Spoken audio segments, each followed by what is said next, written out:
Over the last decade, El Mencho, as leader of the CJNG cartel, had expanded that cartel into Mexico's largest. It had overtaken its longtime rival and probably a more familiar name to viewers, the Sinaloa cartel, to actually become the single biggest criminal organization in Mexico, with a presence in over 20 states and over a dozen foreign countries. 62 dead, entire towns frozen in silence, highways burning before sunrise.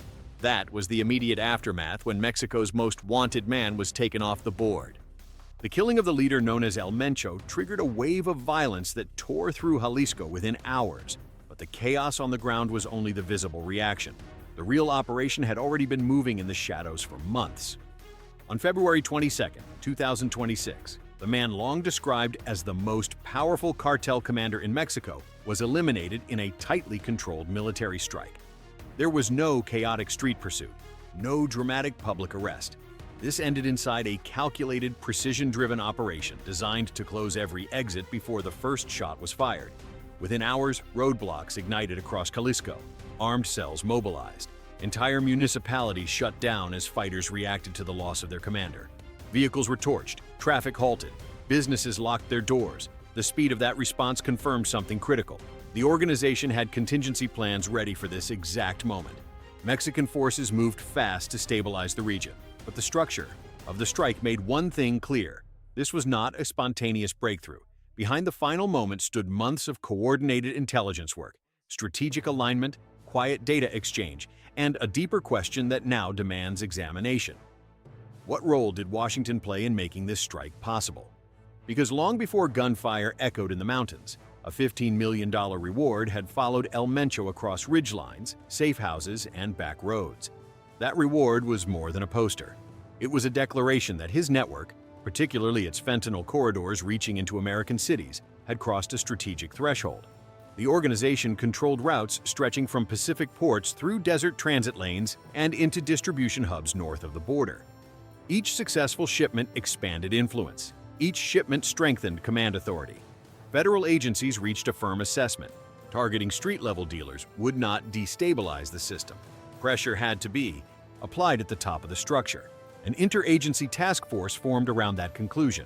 Analysts, signals specialists, financial investigators, liaison officers working daily with Mexican counterparts. The focus was not public spectacle.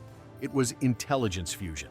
Inside secure rooms, layered maps filled screens, call records overlaid with wire transfers, vehicle movement patterns intersecting with family ties. Individual data points appeared ordinary in isolation.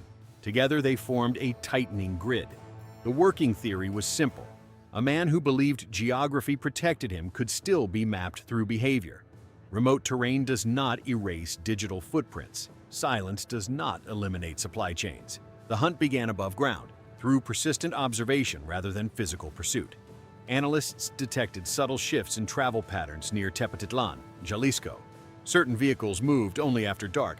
They returned before sunrise to a recurring cluster of rural properties. Signal experts tracked brief phone activations and matched them to financial movements covering fuel, food, and equipment purchases in nearby towns. No foreign troops crossed borders, but the reach extended through satellite imagery, intercepted communications shared under formal cooperation agreements, and deep financial tracing that mapped the inner circle. A cousin purchasing bulk supplies in cash, a driver adjusting routes every few weeks, a local associate reducing public appearances while encrypted traffic increased. Incrementally, the suspected zone narrowed, outside Tepa, in mountainous terrain where search operations historically stalled. American analysts transmitted repeated coordinate packages to Mexican military planners. Each package carried cross-verified confirmation from independent intelligence streams. Mexican commanders demanded repeated validation. The coordinates held steady. Without that refined data stream, the mountains would have swallowed any patrol. The terrain favored defenders. A blind sweep would have become guesswork. Once the probable location stabilized, planning shifted to controlled movement. The approach emphasized containment over spectacle. Mexican special units advanced in phases. Radio traffic was minimized. Vehicles spaced deliberately. Convoys moved along narrow mountain roads at reduced speed. Headlights dimmed. Soldiers scanned ridgelines where spotters could be concealed among trees and rock formations. A perimeter formed first, sealing escape routes that twisted through forest paths and dry riverbeds surrounding the suspected compound. The objective was clear: isolate before engagement, control before contact, and eliminate uncertainty before the first exchange of fire. Armed sentries scanned the tree line, listening for any break in the night's rhythm. But by the time suspicion moved inside the compound, the outer ring had already sealed most viable exits. Overhead, a drone held steady altitude, streaming live imagery back to a command vehicle positioned kilometers away. Officers cross-checked that feed against the coordinate packages previously supplied. Through intelligence channels, every structure, every heat signature, every vehicle. As movement inside the property increased, the assault element advanced using the terrain for concealment. Rifles remained raised, controlled, deliberate. The first shots shattered the silence when a guard fired from behind a low wall. The response came in disciplined bursts, aimed to suppress and neutralize, not scatter rounds blindly. Dust rose across the courtyard, windows fractured inward. Armed men attempted to shift toward the rear where vehicles had been concealed.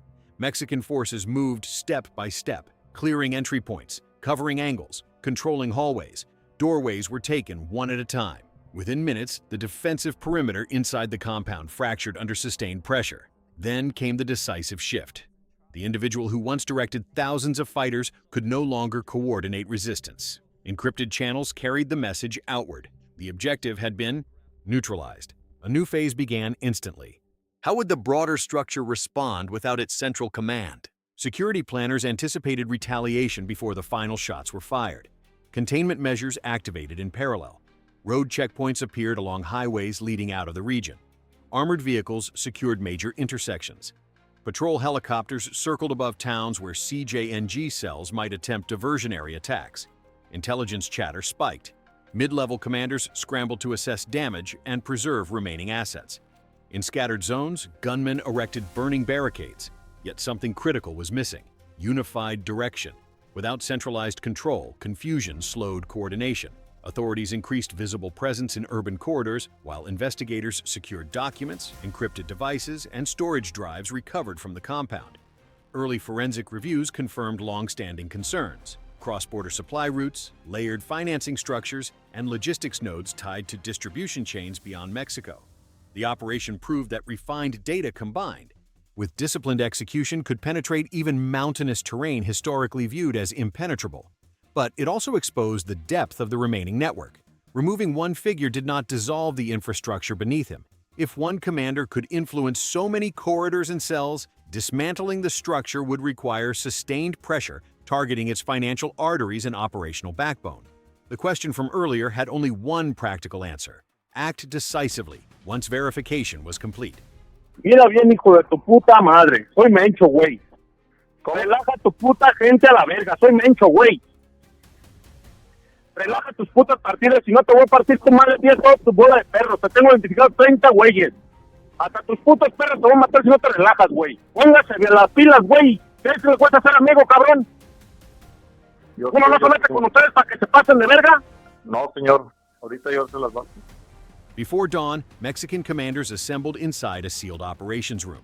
A live terrain model of the highlands illuminated the center screen. Army officers, National Guard coordinators, and special operations leaders stood shoulder to shoulder, tracking moving icons representing friendly units, suspected guards, and escape routes. Parallel monitoring streams fed updates from American analysts observing the target zone in real time. As signals appeared and disappeared convoy, routes were selected based on speed, spacing, and risk mitigation. Vehicles advanced in staggered intervals to prevent a single choke point from immobilizing the column. A secondary element planned a silent foot movement along a drainage line. A third prepared to seal dirt access roads connecting remote ranch lanes to the main highway. Every phase was built around anticipated reactions. CJNG fighters were known for heavy caliber rifles, armored pickups, and rapid counter-assault tactics. Planners mapped every possible retreat path from the compound. They marked bends in roads where fleeing vehicles might conceal themselves behind stone walls or dense tree lines before accelerating into open terrain. They predicted where automatic weapons would likely cover the courtyard and selected assault angles that avoided direct, linear exposure. Timing calculations accounted for nearby ranch homes and small farms. Civilian structures were treated as active variables, not empty space. Even helicopter hover zones were adjusted to prevent rotor wash from driving dust into surrounding houses. Control, containment, precision. The engagement in the mountains was only the visible moment. The broader campaign had already shifted toward dismantling what remained. Positions were chosen carefully, including where armored vehicles could block roads without trapping residents inside the perimeter. Weapons were checked by feel, not flashlight. Radios were tested in short, controlled bursts. Medics secured trauma kits within arm's reach of the lead elements. Every detail reflected preparation for contact at close range. The division of roles was unmistakable. Intelligence fusion, signals, financial patterns, aerial feeds had shaped the target picture. The operational edge belonged to the Mexican units, who would cross the final meters and absorb the risk. So, what happens when the perimeter seals and the first team steps into range of guards who have spent years protecting a commander like a fortress? It happens instantly. The moment the last exit closed, the compound understood it was boxed in. Engines idled low, doors shut without slamming. Assault teams used folds in the terrain to stay out of sight from rooftop observers. Overhead, a drone camera captured figures shifting near a truck and a window. The assault leader adjusted the entry point by meters, small shifts that change outcomes. The outer ring locked first. National Guard units positioned armored vehicles across access roads. Soldiers established cover behind rock lines and tree trunks. Vengan, mire, revírameles a todos los hijos de su puta madre porque todos agarran dinero y son buenos de puercos. Sí, es lo que me están ¿Se diciendo. me ponen a tiros o tú eres el primero que vas a marchar por ellos, León? No, señor. Inside the property, a sentry stepped forward, raised his rifle, and fired toward the approaching shadow. That burst shattered the silence. Return fire came in short, controlled streams. Automatic weapons echoed across the valley in repeated concussive waves. The fight compressed toward the courtyard. Both sides understood that whoever controlled that space controlled the tempo. Gunmen fired from windows and low walls, rounds splintering stone and tearing through thin metal panels. Mexican teams responded with disciplined movement, one pair covering, another advancing, then rotating without losing rhythm. Breaching tools struck a side entrance. The door failed under pressure. Smoke settled low along interior corridors. A guard attempted to reach a rear exit. A blocking unit was already in position. The gunman was forced back under fire. In central rooms, bodyguards tried to reposition their leader continuously, attempting to prevent a single decisive shot. Movement was their shield. In the chaos of converging forces, that shield collapsed. A controlled burst struck him as assault elements closed distance. Protection shifted to confusion in seconds. Medical protocols activated immediately. Planners had anticipated casualties. A landing zone was pre-designated. A medic moved forward under cover, working rapidly while rifles remained trained on doorways that could still produce fire. A helicopter was requested, then redirected. The initial approach vector exposed it to potential stray rounds. It held until the courtyard was secured. Within roughly 15 minutes, organized resistance inside the compound fractured. Remaining gunmen fell, attempted escape through already sealed routes, or surrendered when they recognized there was no opening left. The target did not survive long enough for full evacuation. The duration of the engagement altered its character. This was not a drawn-out firefight. It resembled a calculated decapitation, swift, concentrated, final. But what does a removal measured in minutes do to an organization built on hierarchy? It fractures coordination first. Mid-level commanders lose clarity when the top node disappears. Communication becomes liability. Signals spike, then scatter. After the gunfire stopped, checkpoints expanded outward. Patrols swept surrounding roads to intercept couriers potentially carrying cash or directives. Inside the compound, investigators secured weapons, phones, and storage devices from rooms used for planning. Every item was photographed before movement. Intelligence officers cross-referenced seized data with the streams that guided the strike. Rapid matches confirmed the assessment. Surveillance had remained intact up to the final moment. The strike had landed precisely. The engagement was short. The follow-through could not be. Removing one leader does not dissolve a network spanning ports, highways, and markets. The next phase shifts towards sustaining pressure, tracking financial channels, intercepting communication remnants, preventing reconstitution. Because eliminating a commander in minutes does not quiet a cartel. It forces it to adapt, or fracture under sustained scrutiny. Shock moves fast inside a cartel structure. When a central figure is removed, the tremor spreads outward like fire through dry brush. The reaction did not wait for formal instructions. CJNG cells moved on. Instinct. Across multiple cities in Jalisco and neighboring states, vehicles were dragged into intersections. Fuel was poured. Flames climbed high enough to seal highways and suffocate traffic corridors. Armed men fired into the air to clear drivers from their cars, then used those vehicles as barricades designed to slow response times and fragment patrol routes. Sirens cut through streets that had been quiet only hours earlier. In certain districts, narrow roads and dense construction gave gunmen mobility advantages. They struck, shifted positions, and vanished before reinforcements could fully lock down blocks. State authorities enacted emergency measures in selected zones. Additional units deployed to prevent flare-ups from spreading beyond initial flashpoints. If violence could ignite that quickly at street level, the broader security picture demanded expansion, not contraction. Instability in one corridor can ripple outward if containment falters. Mexican forces increased visible. Patrols around government facilities, police stations, and transport hubs.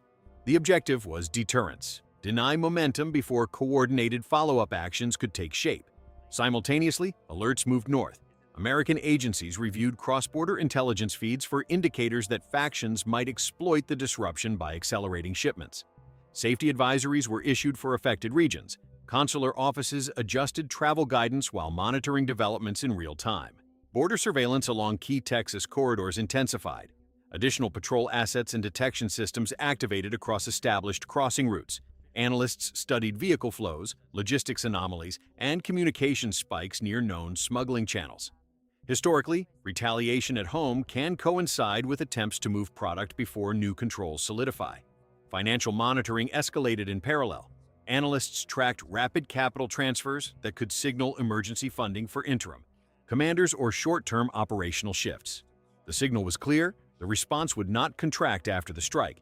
It would widen across intelligence, border monitoring, and financial tracing. With one side reacting through visible disruption and the other expanding oversight mechanisms, pressure began reshaping the internal structure of CJNG itself. Removing a central coordinator fractures timing, trust, and discipline. Mid-level figures faced immediate decisions: act independently or wait for guidance that no longer flowed through secure channels.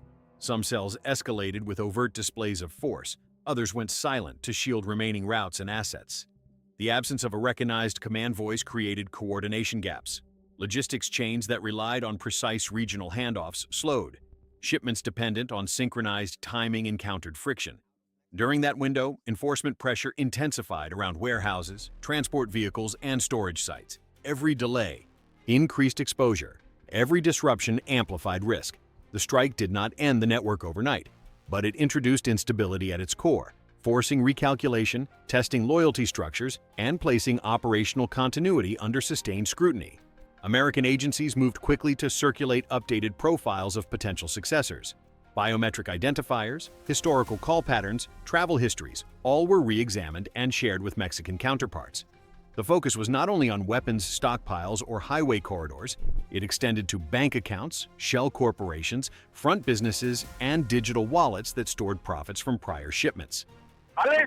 No, señor, no se trata de eso. Entonces, si quiere la amistad, sí va a tener un amigazo, cabrón. Si no, a chingar a su madre a la verga. No, yo sé, señor. Estoy hasta la verga de que no entiendan, loco. Señor, usted me conoce, usted sabe que yo soy... By tightening scrutiny across those channels, authorities forced any emerging figure to operate cautiously. Caution slows consolidation. Slower consolidation disrupts operational tempo. If the immediate reaction manifested as urban violence and expanded patrols, the deeper strategic impact ran beneath the surface. Power began, shifting from personality-driven authority to network-driven exposure. Once a dominant figure falls, the structure supporting him becomes easier to trace, measure, and pressure. CJNG did not lose only a symbol.